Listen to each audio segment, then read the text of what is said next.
నమస్తే, welcome to YR TV. నేను తెలంగాణ రాష్ట్ర వ్యాప్తంగా జరుగుతున్న సంచలనమైన అంశాన్ని మీ ముందుకైతే తీసుకురాబోతున్నాను. ఎందుకంటే ఈరోజు రాష్ట్ర రాజకీయాలలో కేవలం రాజకీయ కక్ష సాధింపు చర్య కొనసాగుతుందా అంటే అవుననే సమాధానం చాలా స్పష్టంగా వినబడుతుంది. ఫార్ములా ఈ కేసుకు సంబంధించి కేటీఆర్ పై అభియోగమైన కేసులకు సంబంధించి ఈరోజు హైకోర్టుకు సంబంధించి పూర్తిగా విచారణ చేపట్టింది. కొన్ని రోజుల వరకు పూర్తి స్థాయిలో కూడా అరెస్టు చేయవద్దు అంటూ కూడా కోర్టు పూర్తి స్థాయిలో కూడా చెప్పిన పరిస్థితి కనబడుతుంది. ఇటు మరోవైపు ఇదే కేసుపై కూడా ఇప్పటి వరకు ఏసీబీని మాత్రమే మనం చూసాం. ఇక ఈడీ కేసు కూడా నమోదైనట్లుగా విశ్వసనీయ వర్గాల సమాచారం అయితే అందుతుంది. ఎందుకు కేటీఆర్ చుట్టే బోను బిగుస్తుందా? తెలంగాణలో ఏం జరగబోతుంది? అసలు ఈ కేసు పూర్వపరాలేంటి?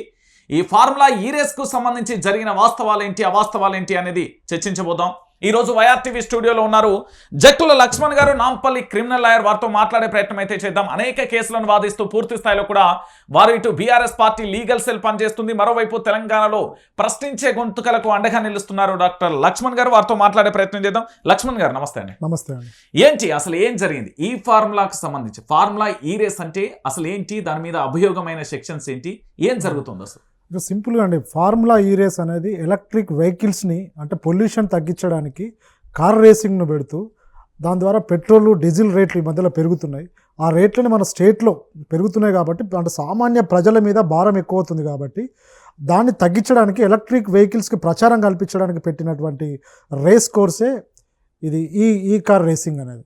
దీన్ని తీసుకురావడానికి కేటీఆర్ గారి ప్రభుత్వం, అప్పుడు బీఆర్ఎస్ ప్రభుత్వం చాలా విశ్వ ప్రయత్నాలు చేసి అంటే వరల్డ్ వైడ్గా యూనివర్సల్ అంటే లండన్లో కావచ్చు, ఇంతకుముందు చాలా చోట్ల జరిగింది. అంటే ప్రముఖులతో బిగ్ కంపెనీస్, మహేంద్ర కావచ్చు, చాలా కంపెనీస్తో తను రిక్వెస్ట్ చేసి బత్నాడి మన తెలంగాణ హైదరాబాద్కి తీసుకురావడం జరిగింది. అదొక విశ్వ ప్రయత్నం. ఆ ప్రయత్నం సక్సెస్ అయిన తర్వాత గవర్నమెంట్ అంటే సెంట్రల్ గవర్నమెంట్ ఆమోదంతో, స్టేట్ గవర్నమెంట్ ఆమోదంతో హెచ్ఎండిఏ అగ్రిమెంట్ ఎంఓయూ చేసిన తర్వాత కార్ ఈ రేసింగ్ కాంపిటీషన్ అనేది 4 yearsకి అగ్రిమెంట్ చేసుకోవడం జరిగింది తెలంగాణ హైదరాబాద్లో నిర్వహించడానికి. అగ్రిమెంట్స్ అనేది కంటిన్యూషన్ జరుగుతుంది. అంటే లాస్ట్ 2023లో జరిగింది, తర్వాత 24లో జరగాలి, తర్వాత 25, 26 వరకు ఎంఓయూ ఉన్నది, 4 years వరకు. ఆ ఎంఓయూని అంటే సిన్సియర్గా క్యాన్సిల్ చేసింది, ఇల్లీగల్గా క్యాన్సిల్ చేసింది ఇప్పుడు వచ్చిన రేవంత్ రెడ్డి ప్రభుత్వం. నిజంగా ఎంఓయూ క్యాన్సిల్ చేయడానికి గల కారణాలని క్లియర్గా పబ్లిక్ డొమైన్లో పెట్టాలి.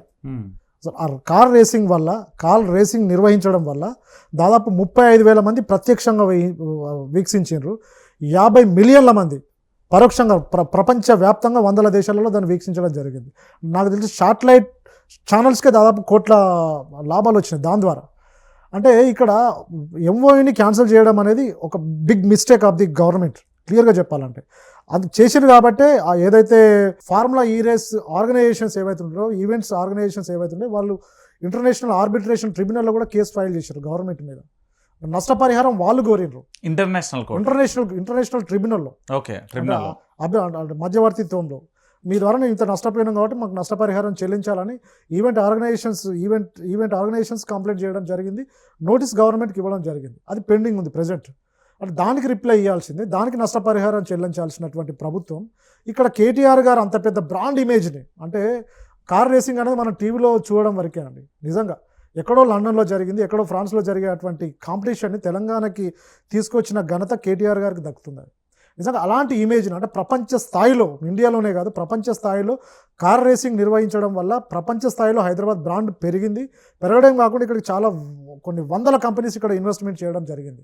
అది ఇప్పుడు ప్రభుత్వం వచ్చిన తర్వాత అంటే జెన్యూన్గా కాంగ్రెస్ గవర్నమెంట్ వచ్చిన తర్వాత ఎనీ కంపెనీ మనం చూస్తున్నాం, అమెజాన్ కావచ్చు, ఫేస్బుక్ కావచ్చు, చాలా ఇంటర్నేషనల్ బ్రాండ్ కంపెనీస్ అమెరికా తర్వాత హోమ్ బ్రాంచ్లను హైదరాబాద్లో ఓపెన్ చేసిన సందర్భాలు మనం చూసినాం. ఇప్పుడు కొన్ని కంపెనీస్ రిటర్న్ పోతున్నాయి బికాజ్ ఆఫ్ భయం. ఇలాంటి ఈ రేసింగ్ అనేది ఒక వరల్డ్ ఫేమస్ గేమ్. ఇది ఈ రేసింగ్ని మనం టీవీలలో పిల్లలు చూసి సంబరపడేటువంటి గేమ్ని ప్రత్యక్షంగా హైదరాబాద్ ప్రజలకి, తెలంగాణ ప్రజలకి, భారతదేశ ప్రజలకి చూసే అవకాశం కల్పించడమే ఒక అదృష్టం.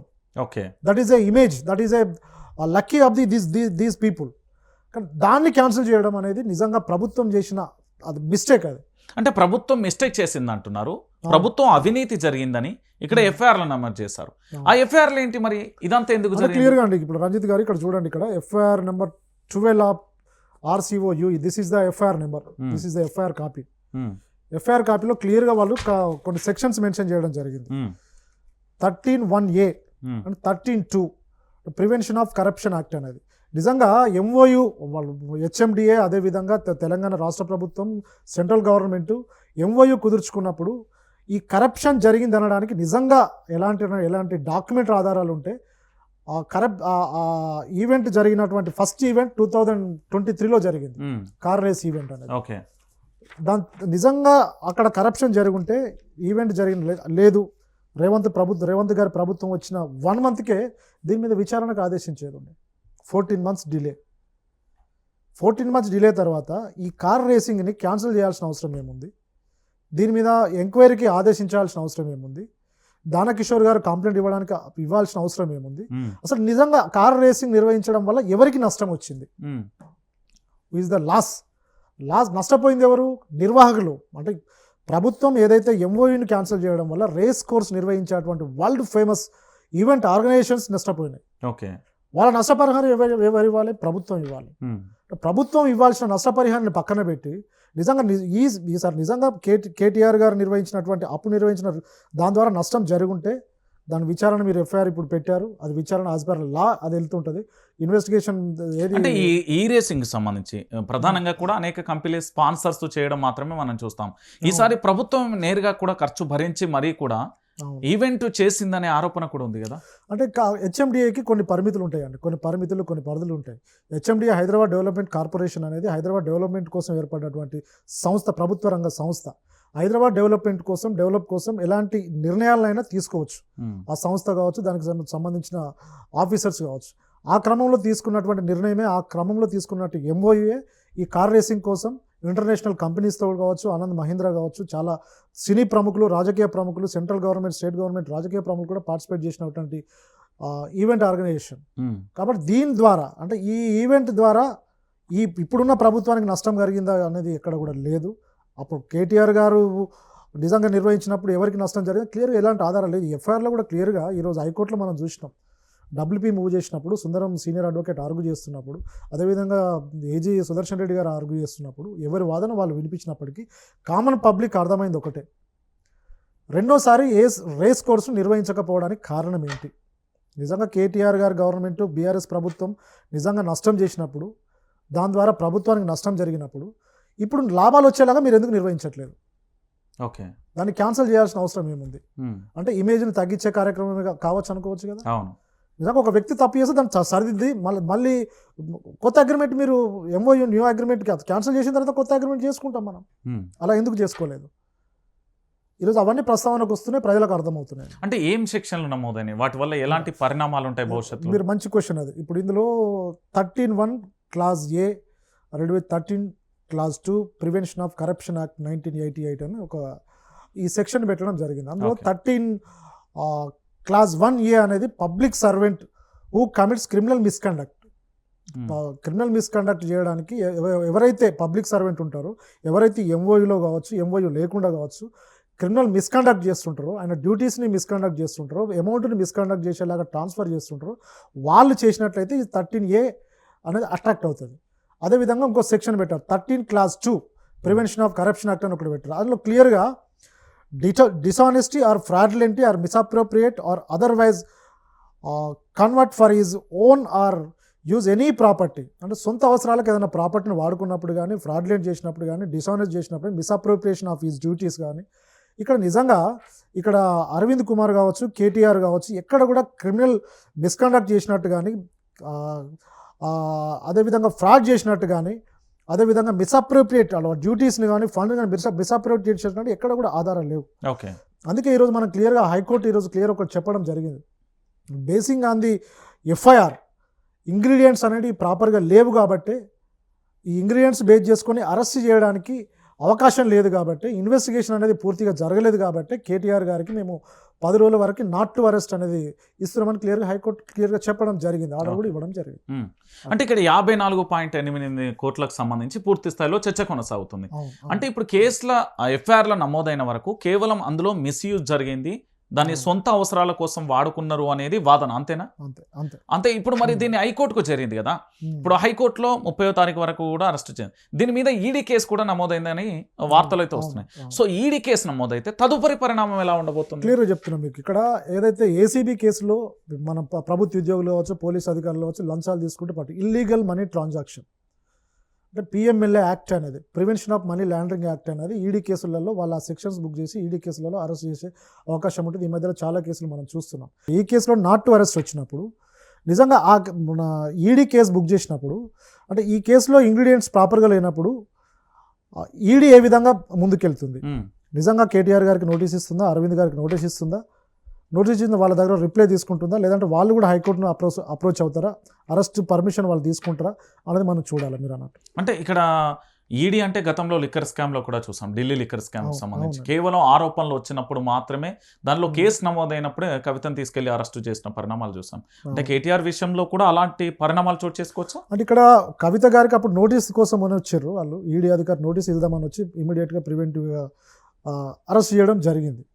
అంతకుముందు బిఫోరే విట్నెస్గా స్టేట్మెంట్ తీసుకున్న వ్యక్తి తర్వాత అక్యూజ్ చేసి అక్యూజ్కి నోటీస్ ఇస్తామని ఇంటికి వచ్చి తర్వాత ఇమీడియట్గా అరెస్ట్ చేయడం జరిగింది వితౌట్ ప్రేయర్ నోటీస్.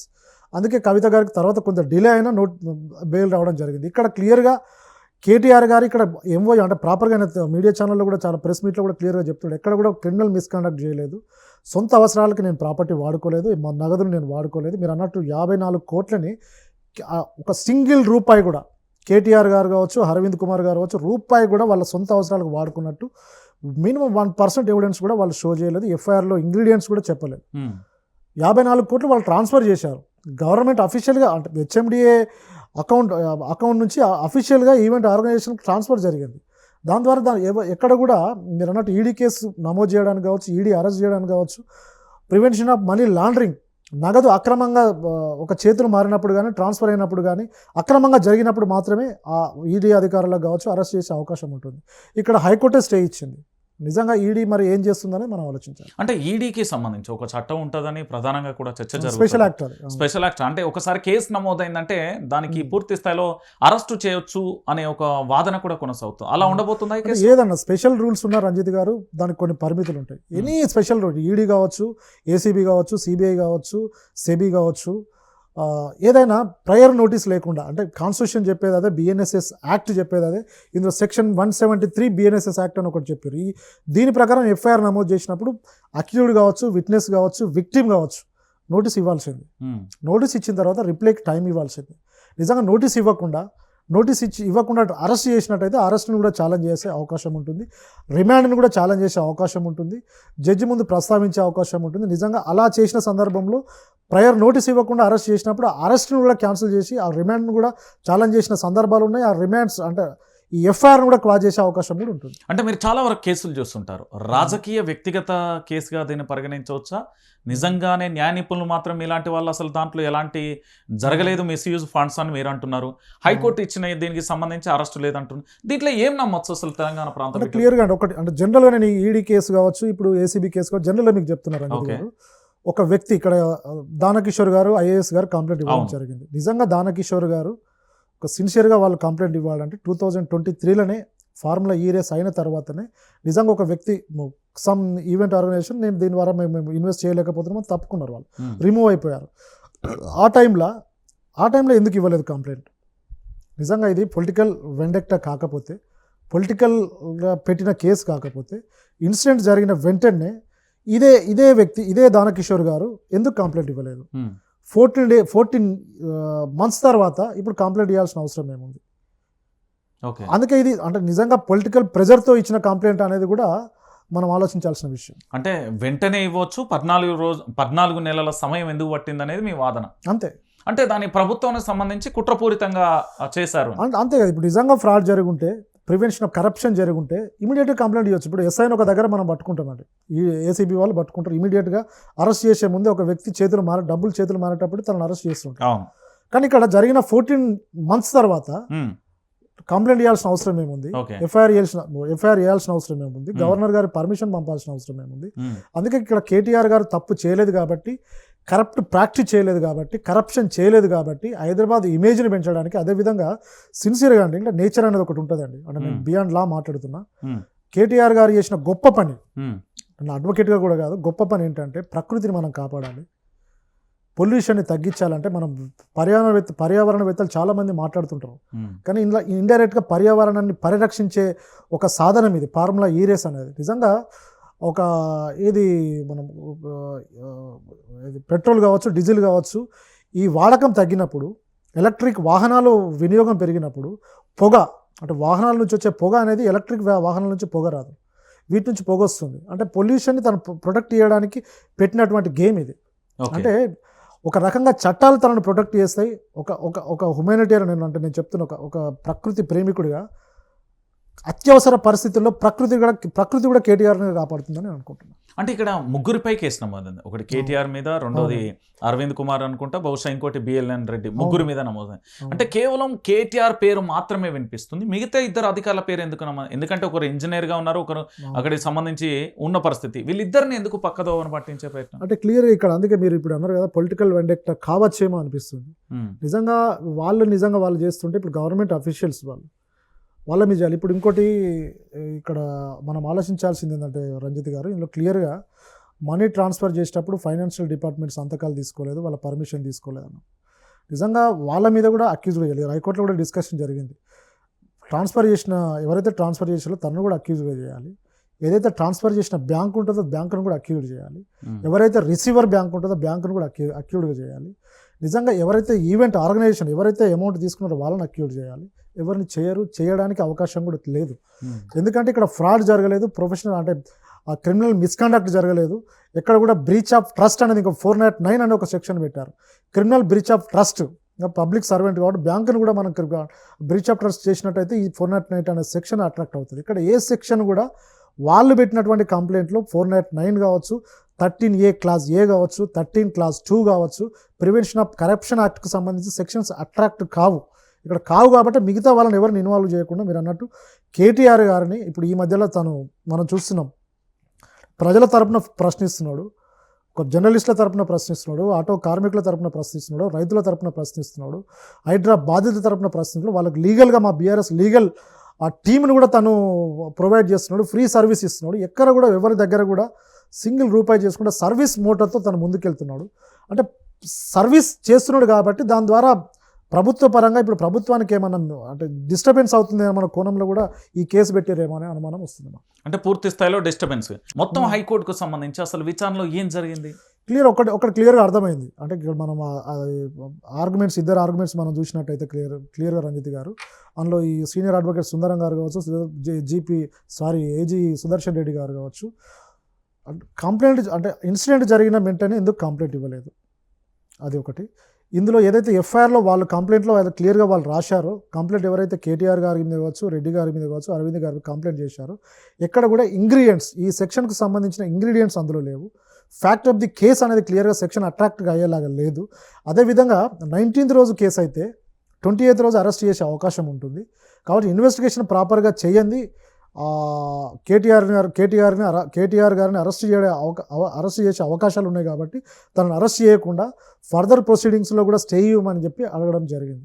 నిజంగా కోర్టు ఇద్దరి వాదనలు విన్న తర్వాత క్లియర్గా ఇన్వెస్టిగేషన్ అనేది ఇంకా జరగలేదు కాబట్టి 10 days వరకు నాట్ టు అరెస్ట్ అనేది కేటీఆర్ గారికి ఇస్తూ ఏదైనా డాక్యుమెంట్స్ ఎవిడెన్స్ ఉంటే కేటీఆర్ గారు సపోర్ట్ చేయాల్సిందిగా ఆర్డర్ ఇవ్వడం జరిగింది. అంటే ఇక్కడ నాట్ టు అరెస్ట్ అనేది 10 days వరకు ఇచ్చింది. ఒకవేళ ఈడీ ఎంటర్ అయితే అప్పుడు పరిస్థితి ఎలా ఉంటుంది? అంటే ఇప్పుడు దీన్ని ఛాలెంజ్ చేసినప్పుడు మేము ఈడీ కేసు బుక్ చేస్తే ఈడీని ఎందుకు ఛాలెంజ్ చేయం? 100% లీగల్ టీమ్ చేస్తుంది.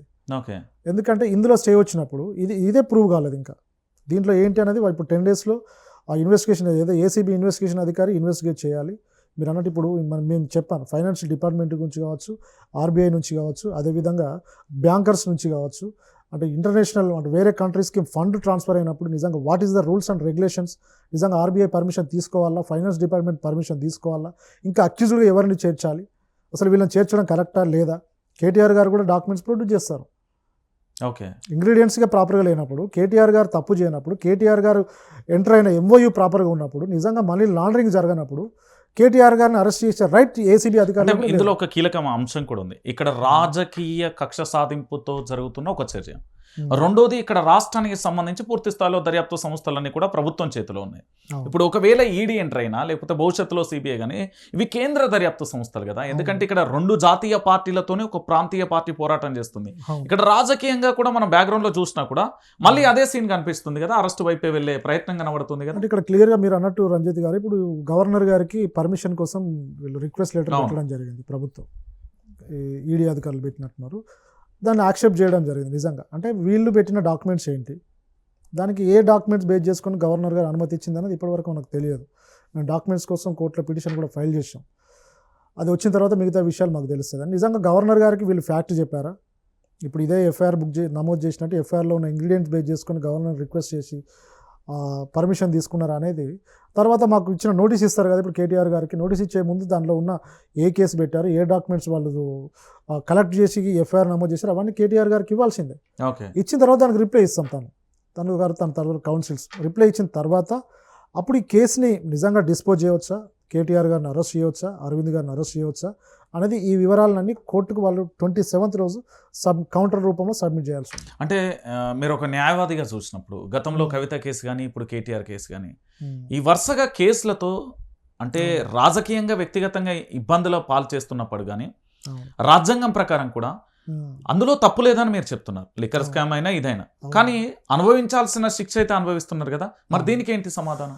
ఇప్పుడు దానికి ఇప్పుడు అదొకటే మీరు అన్నట్టు పొలిటికల్ సుప్రీంకోర్టు జడ్జి గారే ఈ సందర్భంలో అంటే కవిత గారు అరెస్ట్ అయిన తర్వాత పొలిటికల్ కొందరు వ్యక్తులు, అది సీఎం స్థాయి కావచ్చు, ఎమ్మెల్యేస్ కావచ్చు, మినిస్టర్ కావచ్చు, అరెస్ట్ అయిన ఒక వ్యక్తి జుడిషియర్గా అంటే కోర్టు పరిధిలో ఉన్న ఇష్యూని దాన్ని పొలిటికల్ ఎజెండాగా పెట్టుకొని దాన్ని అరెస్ట్ అయింది, వీళ్ళు కుమ్మక్కయ్యారు, వీళ్ళు కుమ్మక్కయ్య బెయిల్ తీసుకొచ్చారు అనే క్రమంలో ఉన్నప్పుడు కొంత అపాలజీ కూడా చెప్పాల్సిన అవసరం వచ్చింది సుప్రీంకోర్టు. ఆ సుప్రీంకోర్టు కొన్ని చురకలు కూడా అంటించడం జరిగింది. This is a judiciary, this is a సుప్రీంకోర్టునే మీరు మిస్కండక్ట్ చేస్తే, సుప్రీంకోర్టులోనే మీరు ఇట్లా మీరు అంటే డిఫమేటరీ వర్డ్స్ మీరు వాడుతుంటే మేము చూస్తూ ఊరుకోము, ఇది రాజకీయం కాదు, ఇది దిస్ ఈజ్ అ జ్యుడిషియర్ సిస్టమ్ అని చెప్పి పొలిటికల్ లీడర్లకు కూడా చురుకలు అందించడం జరిగింది. దానికి వాళ్ళు కూడా అపాలజీ చెప్పడం జరిగింది. అంటే మనం చూస్తున్నాం ఇక్కడ ఈడీ కావచ్చు, సిబిఐ కావచ్చు, ఏదైనా ఆ రూల్స్ పరిధిలోనే వెళ్ళడం జరుగుతుంది. ఇప్పుడు కవిత గారికి నోటీస్ ఇస్తా అని చెప్పి అరెస్ట్ చేయడం జరిగింది. అక్కడ కేటీఆర్ గారు ఇక్కడ తప్పు చేయలేదు, ముందే కోర్టును ఆశ్రయించినప్పుడు నిజంగా ఈ ఎఫ్ఐఆర్లో ప్రాపర్గా ఇంగ్రీడియంట్స్ లేవు కాబట్టి ఈరోజు కేటీఆర్ గారికి నాట్ అరెస్ట్ ఇవ్వడం జరిగింది. అంటే మీరు చాలా వరకు కేసులను చూస్తున్నారు, వాదిస్తున్నారు, చాలా వరకు కూడా 100% చాలా వరకు బెయిల్ తెప్పిస్తున్న పరిస్థితి కనబడుతుంది. కేటీఆర్ విషయంలో మీరు చూసినప్పుడు ఇక్కడ మొట్టమొదటిసారిగా లగచర్ల అనే బాధితులు కావచ్చు, ఫోన్ ట్యాంపరింగ్ కావచ్చు, ఆ తర్వాత ఫార్ములా రేస్ కానీ అంటే ఒకదాని తర్వాత ఒకటి చిక్కుమిడుల్లా ప్రభుత్వం టార్గెట్ చేసినప్పుడు అడ్వకేట్లుగా మీరు దాన్ని ఏ విధంగా రక్షించగలుగుతారు? అంటే ఇది ఇప్పుడు నేను చూసాం రంజిత్ గారు, నేను ఇప్పుడు మన పట్నం నరేందర్ రెడ్డి గారి తరపున, అదేవిధంగా 24 మంది రైతుల తరపున ఆన్ బిహాఫ్ ఆఫ్ బిఆర్ నేను మా టీం అందరం చూసుకున్నాం. అది 36 days న్యాయ పోరాటం చేసినాము. దానికి అందరూ బయటకు వచ్చారు, అందరూ హ్యాపీగా ఉన్నారు. ఇక్కడ కేటీఆర్ గారు ఇప్పుడు హైకోర్టుగా ఆశ్రయించడానికి కారణం ఏంటంటే, నా పట్నం నరేందర్ రెడ్డి గారిని వాకింగ్ చేస్తుంటే కంప్లైంట్ అయినా మీద ఇవ్వకుండా అట్లీస్ట్ ప్రయర్ నోటీస్ కూడా, అంటే వాళ్ళు బిఎన్ఎస్ఎస్ యాక్ట్ని కూడా వాళ్ళు వైలేట్ చేస్తున్నారు. నోటీస్ ఇవ్వకుండా ఇమీడియట్గా అరెస్ట్ చేయడం జరిగింది ఒక మాజీ శాసనసభ్యుని. అంటే ఇక్కడ కూడా వాళ్ళు ఏమవుతుంది, క్రిమినల్ కాన్స్పిరసీ అనేది ఇప్పుడు పోలీస్ వాళ్ళే చేస్తున్నారు, పబ్లిక్ సర్వెంట్సే చేస్తున్నారు. ఇక్కడ కేటీఆర్ గారు కూడా నిజంగా ఇక్కడ ఫ్రాడ్ చేయలేదు, క్రిమినల్ మిస్కండక్ట్ చేయలేదని ప్రూవ్ చేసే అవకాశం మాకు కనబడుతుంది. నెక్స్ట్ అంటే భవిష్యత్తులో కేటీఆర్ అరెస్ట్ ఉంటుందా, ఉండబోదా? ఈ కేసులో 100% ఉండకపోవచ్చు అండి. ఎందుకంటే కేటీఆర్ గారు ఇందులో తప్పు చేయలేదు, క్రిమినల్ మిస్కండక్ట్ చేయలేదు, అమౌంట్ని కరప్షన్ చేయలేదు. కాబట్టి అలాంటి చేయలేదు అనడానికి తన దగ్గర ఆధారాలు ఉన్నాయి. నిజంగా ఒకవేళ అరెస్ట్ చేస్తే మాత్రం పొలిటికల్ వెండెక్ట్ కావచ్చు అని నాకు అనిపిస్తుంది. అంటే ఇప్పుడు ఈ కేసులో అరెస్ట్ కాకపోయినా ఏసీబీ ఎంటర్ అయితే పరిస్థితి ఆల్రెడీ ఎంటర్ అయిపోయింది, దాని మీద కేటీఆర్ మీద ఈడీ కేసు కూడా నమోదైందని చెప్తున్నారు. ఎట్లా చూడొచ్చు దీన్ని? అంటే ఇప్పుడు ఒకటండి, ఇప్పుడు అరెస్ట్ వాళ్ళు మనం చూస్తున్నాం, ఈ మధ్యలో ఇంటిమేషన్ లేకుండా అరెస్ట్ చేస్తే మనం కోర్టు పరిధిలో ఉన్న జ్యుడిషియర్గా మేము బెయిల్ పిటిషన్ అప్లై చేసుకుంటాం. బెయిల్ కూడా అలాంటి విషయాలలో అరెస్ట్ అయితే మాత్రం బెయిల్ కూడా ఇమీడియట్ వచ్చే అవకాశం ఉంటుంది. అంటే ఇక్కడ పూర్తి స్థాయిలో ఈసీఐఆర్కు సంబంధించి మనీ లాండరింగ్ సంబంధించి కేసు నమోదైంది. అంటే దీన్ని ఎట్లా ఛాలెంజ్ చేయబోతున్నారు మీరు? అంటే ఇక్కడ క్లియర్గా అండి, ఇప్పుడు ఏది హైకోర్టులో స్టే వచ్చిన కేసు ఉంది, కరప్షన్ కేసు.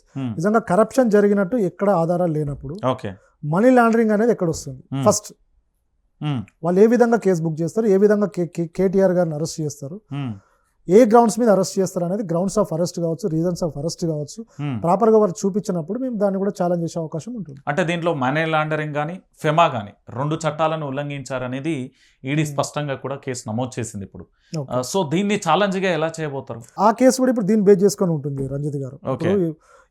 ముగ్గురు వ్యక్తులను బేస్ చేసుకొని ఉంటుంది ఖచ్చితంగా కూడా. ఏదున్నా ఏసీబీ బుక్ చేసిన కేసును బేస్ చేసుకొని నిజంగా ఇక్కడ అంటే దీంట్లో ఉన్న కేటీఆర్ గానీ లేకపోతే అరవింద్ కుమార్, బిఎల్ఎన్ రెడ్డి అంటే ముగ్గురిని బేస్ చేసుకుని ఈ కేసు ఇందులో ఉన్న ఇంగ్రీడియంట్స్ ని బేస్ చేసుకొని, ఇందులో ఉన్న ఫ్యాక్ట్ ని బేస్ చేసుకొని, ఇందులో ఉన్న ఎవిడెన్స్ ని బేస్ చేసుకొని ఈడీ ఎంట్రీ అవుతుంది. ఓకే, నిజంగా ఇందులో ఎవిడెన్స్ లేనప్పుడు ఈడీ ఎంట్రీ అయినా నాకు తెలిసి ఆ కేసును క్లోజ్ చేయొచ్చు.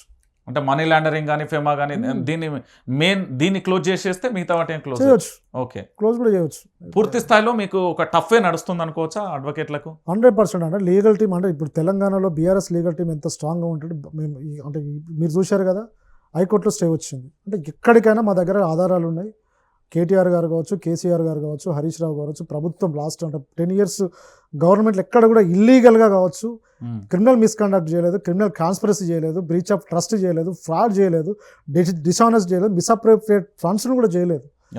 చేయనట్టు వీళ్ళ దగ్గర ఆధారాలు ఉన్నాయి. అంటే క్లీన్గా వీళ్ళు ఎంఓయూ బేసే చేశారండి. ఎక్కడ కూడా ఫ్రాడ్ చేయలేదు. కాబట్టి మేము లీగల్గా 100% సక్సెస్ అవుతాం. మేము ఎదుర్కొంటాం, డిఫెండ్ చేస్తాం. ఇల్లీగల్ అరెస్ట్ చేస్తే మాత్రం ఏ విధంగా బెయిల్ తీసుకురావాలో మా అందరికీ మరి లీగల్గా నాలెడ్జ్ ఉంది. థ్యాంక్ యూ అండి, థ్యాంక్ యూ వెరీ మచ్. చూసారు కదా, మొత్తానికి కేటీఆర్ అరెస్టుపై ఒక్కొక్క కేసు నమోదవుతున్న పరిస్థితి కనబడింది. మొన్నటి వరకు పూర్తి స్థాయిలో కూడా లగచర్ల అన్నారు, అంతకు ముందేమో ఫోన్ ట్యాంపరింగ్ అన్నారు, ఇప్పుడేమో ఫార్ములా ఈ రేస్కు సంబంధించి కేసు అంటున్నారు. ఇప్పుడు మరోవైపు ఈడీ కేసు కూడా నమోదైంది. ఇక భవిష్యత్తులో అరెస్టు బెయిల్లకు సంబంధించి తెలంగాణలో ఉండబోతుందా, కేవలం టాపిక్ డైవర్షన్ మాత్రమే కనబడుతుందా, ఏం జరగబోతుంది అనేది కూడా మనం కూడా వేచి చూద్దాం.